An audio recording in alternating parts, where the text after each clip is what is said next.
Okay.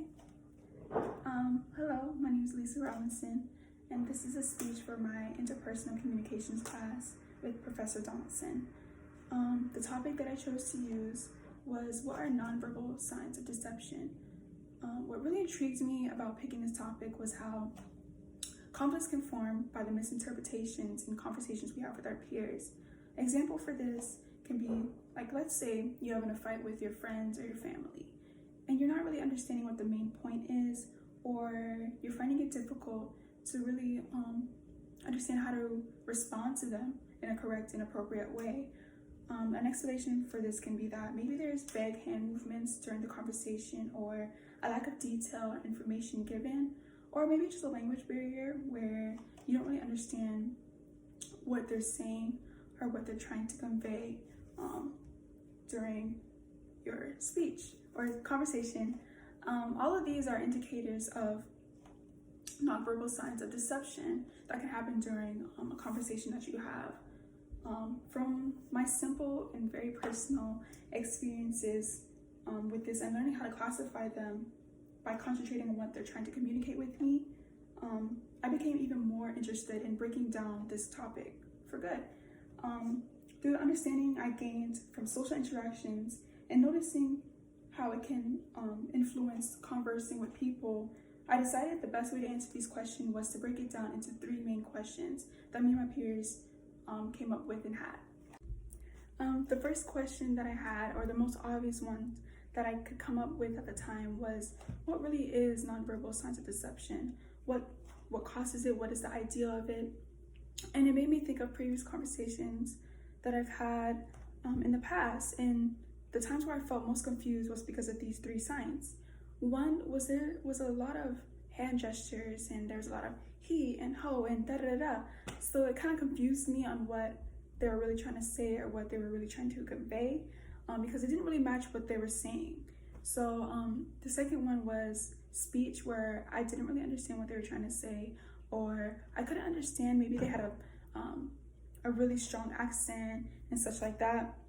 And then the last one, the third one, is that there was just not that much information for me to even respond, or not enough things that was put into it that I could say anything that was appropriate at the time.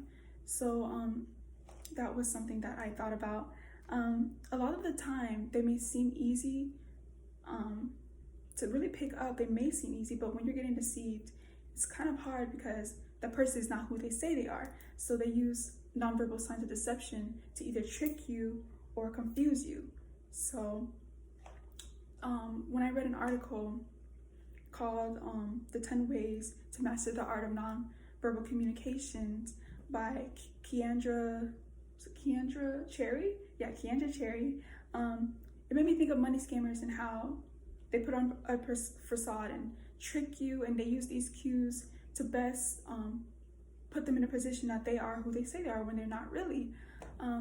So it made me think about that.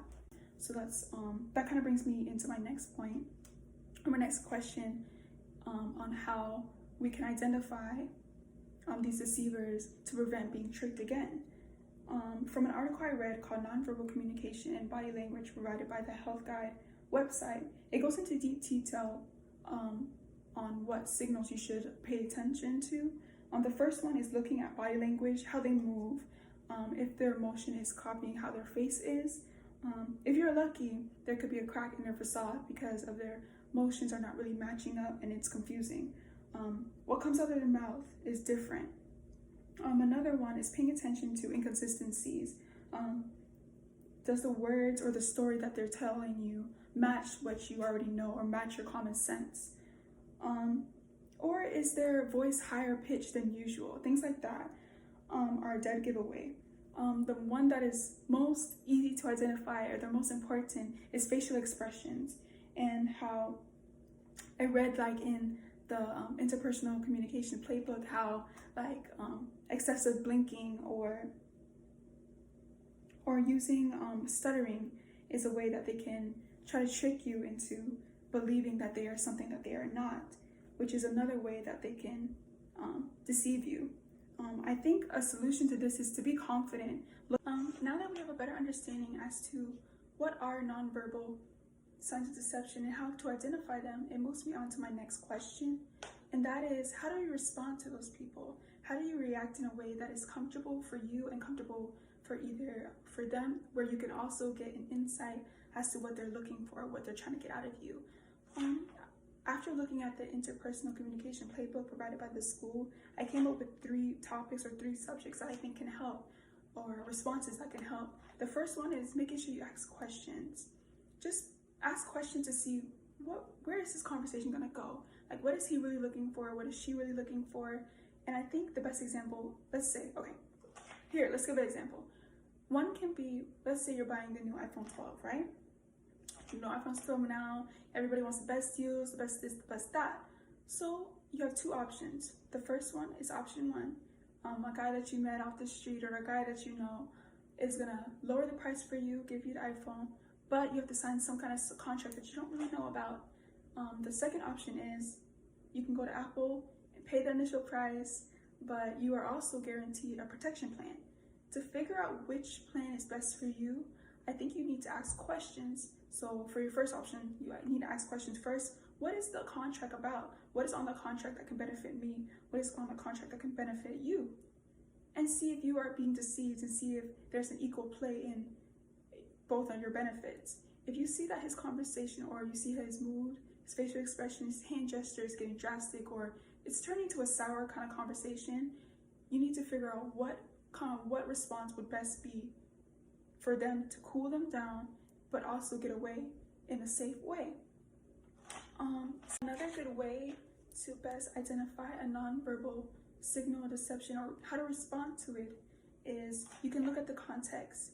Are they giving you enough context for you to be able to respond? If not, then you may are being deceived. So then you can either respond with a no if you're in person, or I'm not interested. So I think these are all great responses to use that can help you in basically identify what kind of signs or what signals are being used on you, and how to respond best in that situation.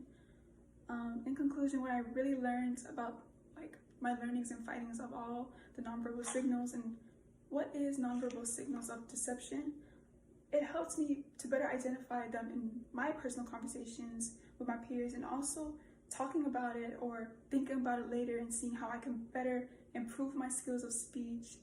And yeah, thank you.